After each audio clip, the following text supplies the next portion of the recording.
The delicate balance of authority and service. Leaders who lead by serving walk a fine line between being a servant and the authority of being a leader who serves. Because leaders who serve consistently operate from a position of serving, they run the risk of not always clearly delineating their role in leadership, both for themselves and for their followers. Leaders who serve must remain mindful of the position of authority they hold amongst their followers without lording it over them. There are some issues that leaders who lead by serving should be mindful of in order to maintain the delicate yet clear balance between that of being a leader and having a heart for service.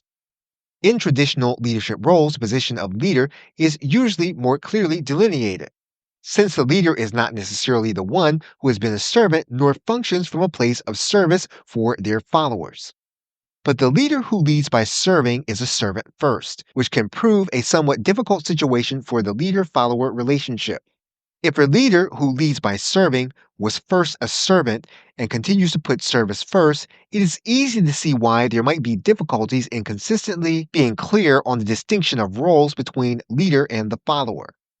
In leading by serving, service is of primary importance. Within the context of service versus authority, service is crucially important. In leading by serving, service has always been the leader's goal, even prior to their assuming the role of leader. From a posture of service, whether a leader is still a servant, the leader is highly regarded by their followers, and the leader provides support, empowers their followers, and even encourages their followers' development. A leader who serves is well positioned to foster an environment where there is mutual respect and collaboration. So, on a practical level, how can a leader who serves successfully walk the tightrope between authority and service?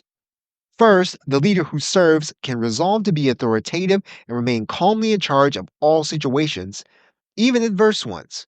The authority should not be condescending in any way, but relational, and should be demonstrated from a place of understanding and empathy. Yet, and this is the second strategy, the leader who serves should make clear that they do not see themselves as any better than anyone else in the organization. The only difference is the rank and position. In short, the leader who serves is fully able to provide effective leadership through service to their followers and can do so without compromising their authority with their followers. When leadership of this nature exists in an organization, followers can clearly see the authenticity of the leader and are apt to be respectful of the leader's authority because they know the leader cares because of the service the leader consistently provides them with. Okay, so with that, thanks, and I will see you in another video.